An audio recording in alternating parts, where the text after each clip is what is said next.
এই বুড়ি, দেখাই কি করছিস? হ্যাঁ, মাঝরাতে লুকিয়ে লুকিয়ে খাবার খাচ্ছিস? তোর কি লজ্জা নেই? আমাদের বাড়িতে তুই মাঝরাতে খাবার খাচ্ছিস? আসলে হয়েছে কি, আমি তো সারাদিন খাই নাই।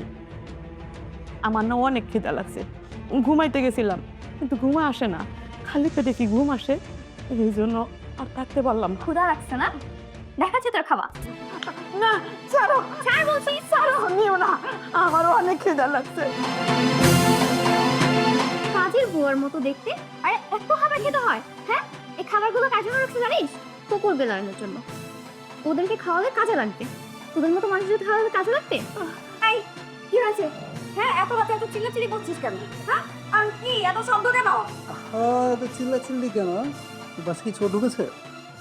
দুলা ভাই, আপু, দেখ না, আমার পানি পিপাসা লেগেছিল, আমি পানি খেতে এসেছি। ক্ষুধা লাগার কারণে আমি একটু ভাত নিয়ে বসেছিলাম। আর আন্টি হুট করে কোত্থেকে এসে আমার ভাতের প্লেটটা টেনে নিয়ে গেল। বললো আমাকে নাকি খেতে দিবে না, আমি কেন এখানে পড়ে আছি, তোদের বাসায় কেন আসি আমি। আরো অনেক কথা আমাকে শুনিয়েছে। আমি এই অপমান আর সহ্য করতে পারবো না, আমি আজকে এই বাড়ি থেকে চলে যাব। না, তুই এই বাড়ি থেকে কোথাও যাবি না। যদি যেতে হয় আর এই বুড়িটা যাবে। বৌমা, তুমি ওর কথা বিশ্বাস করো না। দেখ বাবা, আসলে আমি ওরে কিচ্ছু করি নাই, ওর গায়ে হাত তুলি নাই, মারি নাই। আসলে হয়েছে কি জানোস, আমার না অনেক খিদা লাগছিল, সারাদিন খাই নাই তো। আমি এই কয়টা ভাত নিয়ে এনে খাইতে বইছি, এমন সময় ও আসলো। আইসা আমারে অনেক কথা শোনাইলো, আমার গায়ে হাতও তুললো, প্লেটটা টাইনা নিয়ে যাইতেছিল, তখন আমি দেই নাই, তখনই চিল্লাচিল্লি শুরু করছে। মা, তোমার এত বড় সাহস, তুমি আমার বাড়িতে থেকে আমার শালিকে তুমি বের করে দিতে চাও?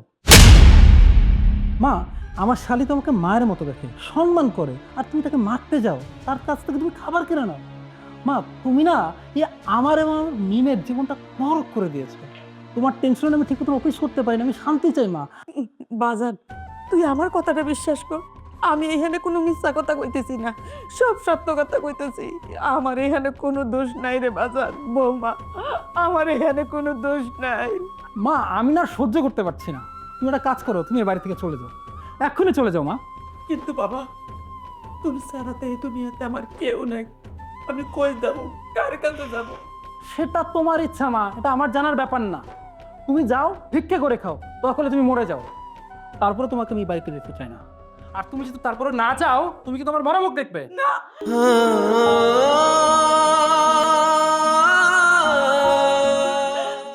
না বাবা, না,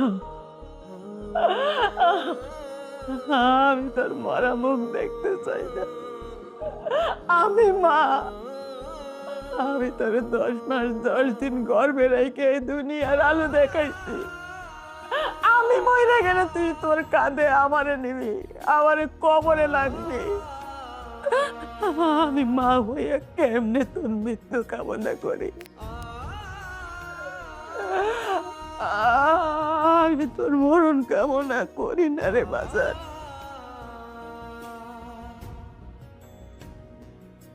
আমি এই বাড়িতে আর থাকুক না, আমি 2 চোখ যেদিকে যাব, আমি চলে যাব। খাইলে খামো, না খাইলে রাস্তায় পয়রা না খাইয়া মরে যাব। আর থাকুক না, আর না। শোনো রিয়া, একটা তরুণের প্রপোজাল আছে, আমার কলিগ, মানে জুনিয়র কলিগ, সেটা অনেক স্মার্ট, অনেক সুদর্শন, তারপর ফ্যামিলি যেটা খোঁজখবর নিলাম সেটাও ভালো। শুনো গ্রামে নাকি ওদের অনেকজন, তোমার সাথে মানাবে, কি বলে তুমি? আপু, দুলা ভাই এগুলো কি বলছে? ঠিকই তো বল। তোমার বয়স হয়ে গেছে। দেখছো তো কে?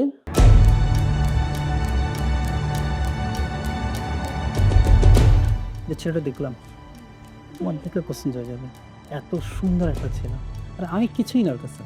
আসসালামু আলাইকুম, আমি আদনান শেখ। আমি হৃদয় আহমেদ, আপনজন বৃদ্ধাশ্রম এবং এতিমখানা থেকে এসেছি। মূলত আপনার মা রাফসানা বেগমের জন্য আমি এখানে আসছি। মা কোন আপনাকে পাঠিয়েছে? আর তাছাড়া তো তাকে আমরা ঘর থেকে বের করে দিয়েছি, তার সাথে আমাদের কোনো সম্পর্ক নাই, আর তাছাড়া আপাতত আমরা তাকে চিনি না। হ্যাঁ, আমি জানি আপনার মাকে এই ঘর থেকে বের করার সবচেয়ে বড় ভুল ছিল। আপনার মা রাফসানা বেগম গত 3 দিন আগে আমাদের এতিমখানাতে শেষ নিঃশ্বাস ত্যাগ করেন। তিনি মারা যাওয়ার আগে তার সব সম্পত্তি, এমনকি এই বাড়িটাও আমাদের এতিমখানা অনাথ বাচ্চাদের নামে লিখে দিয়ে গেছেন।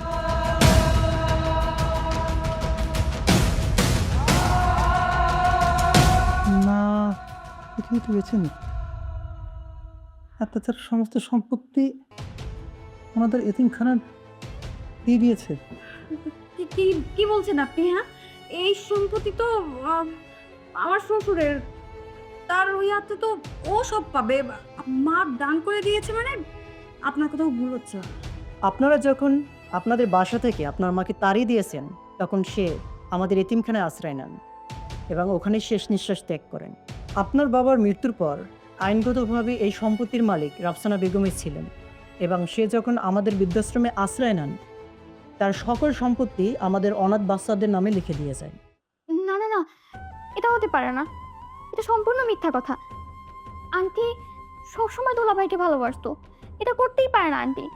আমি উল্টা আন্টির নামে উল্টাপাল্টা কত কথা বলেছি। এটা সত্যি না। আন্টি সত্যি দুলাভাইকে ভালোবাসতো। আন্টি এরকমটা করতেই পারে না। তার মানে তোমরা দুজন আমার মাকে ছড়া করে বের করে দিয়েছো? আমার মার কোনো দোষ ছিল না, ঠিক না? তুমি জানতে। এটা আমি কি করলাম? শেষ পর্যন্ত তোমাদের কথা শুনে আমার মাকে বের করে দিয়েছি। আমি অনেক বড় পাপ করেছি। আমার জাহান্নামে জায়গা হবে না। আদনান সাহেব, আপনি আপনার মায়ের কথা না শুনে যখন আপনি আপনার বউ শালীর কথায় বিশ্বাস করে আপনার মাকে ঘর থেকে বের করে দিয়েছেন, এটা আপনার জন্য সবচেয়ে বড় ভুল ছিল। শুনুন, আগামী 7 দিনের মধ্যে এই বাড়ি খালি করতে হবে। কোর্ট থেকে নোটিশ আছে, চাইলে আপনারা দেখতে পারেন।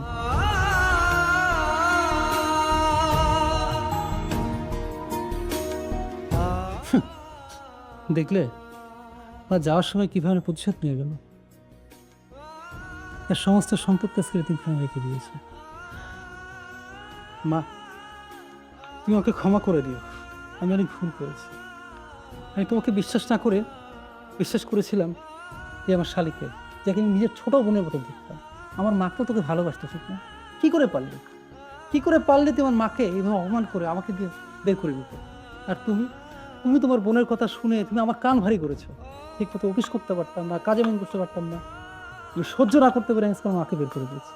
আজকে ভালো হয়েছে না? খুব ভালো হয়েছে না? খুব সুখে থাকতে চেয়েছিলাম আমার মাকে ছাড়া, ঠিক না?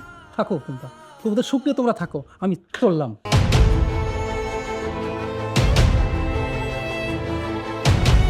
সব নষ্টের কারণ হচ্ছিস তুই। তুই তুই এইটুকু মানুষ হয়ে আমার সংসারটা তছনছ করে দিয়েছিস। তোর কথা শুনে আমি আমার শাশুড়ির সাথে কতই না খারাপ ব্যবহার করেছি। আজকে আমার সোনার সংসারটা একদম শেষ হয়ে গেল। আমি নিঃস্ব হয়ে গেলাম, নিঃস্ব হয়ে গেলাম আমি।